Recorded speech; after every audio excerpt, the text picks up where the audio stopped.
Okay hello दोस्तों, मैं अमोल कासार आपका वी स्मार्ट अकेडमी में स्वागत करता हूँ। दोस्तों, एक सिंपल सा क्वेश्चन आ जाता है कि सर 11th कॉमर्स में कितने सब्जेक्ट ज्वाइन करना ज़रूरी है। क्योंकि बहुत सारे पेरेंट्स ऐसे होते हैं कि जिन्होंने कॉमर्स में तो एडमिशन ले लिया बच्चों का, लेकिन क्योंकि उनका कॉमर्स बैकग्राउंड से ज़्यादा कोई बोलते ना कि कनेक्शन नहीं होता, या उन्हें पता नहीं कि क्या नए नए टाइम के हिसाब से क्या सब्जेक्ट अब आए हैं, क्या बदलाव हुआ है और सच में कौन से सब्जेक्ट का क्लास लगाना चाहिए। स्टूडेंट को भी एक बहुत बार वो गाइडेंस अपने सीनियर से पूछ लेते हैं। अब सीनियर ने ओल्ड सिलेबस में पढ़ा होगा तो वो कहता है भाई इतना सब्जेक्ट लगा ले, इतना मत लगा, तो ना एक प्रॉपर गाइडेंस नहीं मिलता। आज के इस सेशन में मैं आपके साथ कुछ प्रैक्टिकल बात करूंगा। हर सब्जेक्ट क्यों लगाना चाहिए उसका मैं रीजन दूंगा। कुछ सब्जेक्ट आप सेल्फ स्टडी कर सकते हो तो कैसे करना है वो भी मैं आपको बताऊंगा। सिर्फ लेक्चर लास्ट तक सुनना, आपके बहुत सारे सवालों के जवाब इसमें मिल जाएंगे। तो सर और मैडम, सबसे पहले तो जैसे कि आपको सब्जेक्ट दिख रहे हैं, कॉमर्स में टोटल 6 सब्जेक्ट है, लेकिन आप कहोगे सर स्क्रीन पे तो 7 दिख रहे हैं। अब मैथ्स और एसपी के बारे में मैं पहले लेक्चर में आपसे बात कर चुका हूं। ओके, अब सवाल ये आता है कि सर अगर मैं कोई 2 सब्जेक्ट को सिलेक्ट करूं प्रायोरिटी वाइज कि कौन सा सबसे ज्यादा जरूरी सर लगाना चाहिए, मतलब चाहिए, तो सबसे पहले मैं कहूंगा सर और मैडम, अकाउंट के लिए कोई ऑप्शन है ही नहीं। मतलब अकाउंट का क्लास अगर आप एक्सपर्ट फैकल्टी से वो नॉलेज लेते हो, क्योंकि ये बेस है ना, कॉमर्स मतलब अकाउंटिंग। अगर आपको प्रॉपर आ रहा है, अकाउंट का लैंग्वेज आपको समझ रहा है, तो फिर तो कोई दिक्कत है ही नहीं इस करियर से लेके। तो दोस्तों, अकाउंट्स ये सब्जेक्ट आपको किसी एक्सपर्ट से सीखना बहुत जरूरी हो जाता है, जो आपकी हेल्प करता है। आपको अगर सीए बनना है, आपको सीएस बनना है, आपको सीए में बनना है, हर जगह आपको अकाउंटिंग मिल ही जाएगा। और इसीलिए बेस स्ट्रांग होना बहुत जरूरी है, राइट। पहली बात। दूसरा सब्जेक्ट आता है मैथ्स। अब मैथ्स में क्या होता है, जिन बच्चों का कंपलसरी मैथ्स है वो तो जनरली इस सब्जेक्ट को लगाते हैं। अब जिनका मैथ्स नहीं है उन्होंने लगाना चाहिए क्या, क्योंकि 2 साल गैप ना पड़े।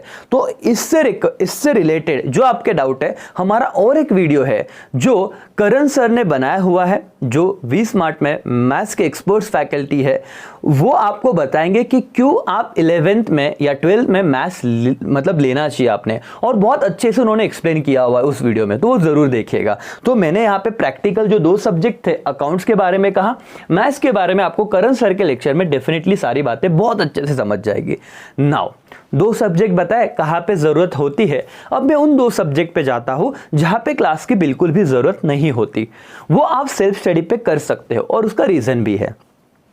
जो ग्रीन में आपको दिख रहा है, लैंग्वेज इंग्लिश एंड आपका जो भी लैंग्वेज है, हिंदी हो सकता है, मराठी हो सकता है, व्हाटएवर, राइट। तो ये हिंदी और मराठी के लिए आपने घर पे भी पढ़ा 1-1, 1.5 घंटा, या फिर एग्जाम के 10 दिन पहले, तो भी बच्चे आराम से खत्म कर देते हैं। इंग्लिश तो बचपन से पढ़ते ही आ रहे हैं, तो उसमें भी ज्यादा कोई दिक्कत नहीं होती, सेल्फ स्टडी से ये सब्जेक्ट होने वाले हैं। तो मैंने 6 में से आपको 2 सब्जेक्ट की कौन सी रिक्वायरमेंट थी वो बता दी, 2 सब्जेक्ट जिसके क्लास जनरली नहीं लगाने पड़ते वो बता दिया। लेकिन मेक श्योर कि अगर किसी को इंग्लिश में दिक्कत है तो हमारा क्लास आपको उससे रिलेटेड भी गाइडेंस प्रोवाइड करता है। अगर किसी को लगता है कि नहीं सर हमसे घर पे नहीं हो रहा है हमारे बच्चे से, या स्टूडेंट को लगता है मुझसे नहीं होगा, मुझे किसी का गाइडेंस ही चाहिए, तो डेफिनेटली वी स्मार्ट आपको उससे रिलेटेड भी गाइड करेगा। ओके सर, नाउ मैं आता हूं इन 3 सब्जेक्ट पे। अब तीनों के तीनों थियरी सब्जेक्ट है और नए सब्जेक्ट है। इससे पहले ये सब्जेक्ट के बारे में दूर दूर तक बच्चे को पता नहीं था, ना इकोनॉमिक्स उन्होंने सुना था, ऑर्गेनाइजेशन ऑफ कॉमर्स क्या होता है, अलग अलग कंसेप्ट है उसमें, सेक्रेटरियल प्रैक्टिस, कंपनी से रिलेटेड सारी बातें दी है। अब अगर मैं इकोनॉमिक्स की बात करूं तो ये कंपलसरी लगाने वाले जोन में चले जाता है, मतलब कंपलसरी ये सब्जेक्ट लगाना चाहिए। क्यों सर? इकोनॉमिक्स में बहुत अलग अलग कंसेप्ट है, जैसे कि आपको लैंड मतलब क्या, एक लेमैन कहता है लैंड मतलब जमीन, लेकिन एक इकोनॉमिक्स का स्टूडेंट कहेगा नहीं सर, लैंड का मतलब होता है जो भी natural resources on the surface, above the surface, below the surface, मतलब सर ये जो ट्री है वो लैंड है, ये जो सन है वो लैंड है, सर वो जो कोल है, डायमंड्स है, जो मतलब बोलते हैं ना कि कोल है, जो फिर जो एल्यूमिनियम, या फिर आप बोलो कॉपर, या फिर आप बोलो गोल्ड, ये जो चीजें हैं जो जमीन के नीचे मिल रही है वो भी लैंड है। तो ये इकोनॉमिक्स जब कंसेप्चुअल पढ़ते हो ना तो एक मतलब देखने का तरीका बदल जाता है। मतलब ये ऑल टुगेदर एक इकोनॉमिक्स कैसे सोचता है, ये कंसेप्ट बेस्ड ज्यादा चैप्टर इंपॉर्टेंट है, राइट। ये सब्जेक्ट इंपॉर्टेंट है। नाउ सर उसके बाद आता है एक कंसेप्ट जो बहुत बार इकोनॉमिक्स का स्टूडेंट है तो वो आंसर दे पाएगा। बहुत बार डॉक्टर साहब कहते हैं health is wealth, normal life में सही भी है, लेकिन इकोनॉमिक टर्म में क्या वेल्थ में हेल्थ का डेफिनेशन हेल्थ को ले सकते हैं क्या? तो सर नहीं आता। क्यों? इकोनॉमिक्स में सीखना है। वैसे ही यूटिलिटी मतलब क्या, अलग अलग लॉ है। और सर और मैडम सीए, सीएस, सीए में आप कोई भी कोर्स कर लो, हर जगह पे आपको इकोनॉमिक्स मिलेगा ही। तो अगर आपका 11th और 12th में बेसिक क्लियर है तो डेफिनेटली आपको आगे जाके इसका फायदा होता ही है। इसीलिए इकोनॉमिक्स से कंसेप्चुअल सब्जेक्ट लगाने की जरूरत है करके, राइट। Yes sir. तो मैंने अब तक क्या कहा, 3 subject account, economics and maths, ये जरूरी हो जाते हैं। अब 2 सब्जेक्ट की बात करता हूं, organisation of commerce and SP.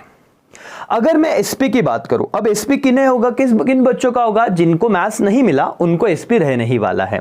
अब अगर एसपी की बात करूं तो सर और मैडम मैं बहुत क्लियरली कहूंगा कि आपसे अगर सेल्फ स्टडी होता है तो कीजिएगा, लेकिन डिसिप्लिन एंड वो जो जिस टाइम पे आप पढ़ने को बैठ रहे हो, टारगेट 10 दिन का, एक तो खुद को ना आजमा के देखो, 10 दिन का टारगेट दीजिए और देखो कि जो 2 चैप्टर कहे थे वो हुए कि नहीं हुए। बहुत बार हम क्या करते हैं, खुद ही खुद के राजा होते हैं ना, अरे आज नहीं कल कर लेते हैं, कल नहीं परसों कर लेंगे। ऐसे करते करते एग्जाम के 1 दिन तक बच्चा वो डिले करते जाता है और 1 दिन पहले 4-5 कहीं से तो आईएमपी मिलती है, 4-5 क्वेश्चन वो करेगा और एग्जाम दे के आएगा।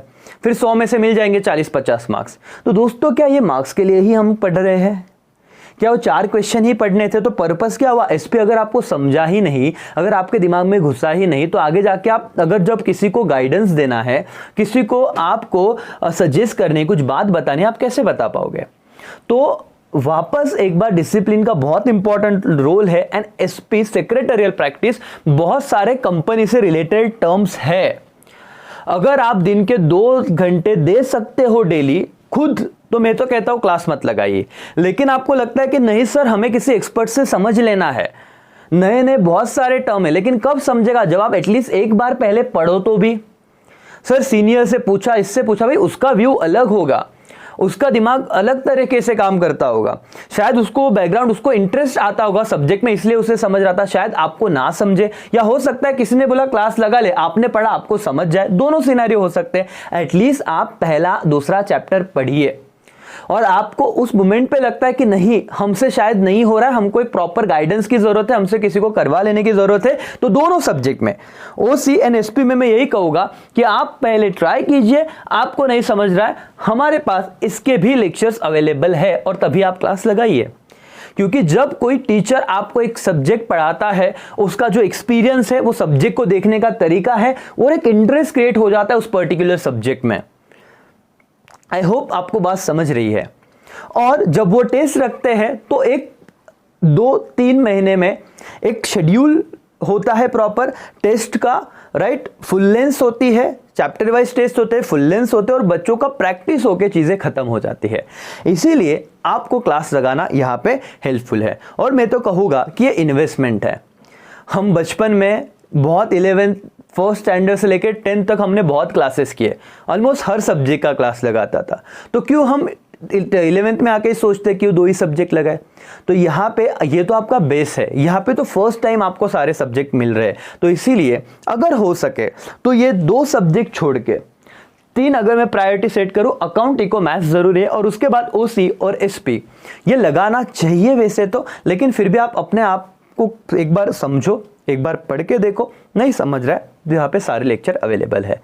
तो होप सो आपको ये लेक्चर में से बहुत सारी चीज़ें समझी होगी। और भी कोई डाउट रहे तो आप डेफिनेटली हमें पूछ सकते हो। ठीक है, thank you so much, bye bye, take care, जय हिंद, जय भारत।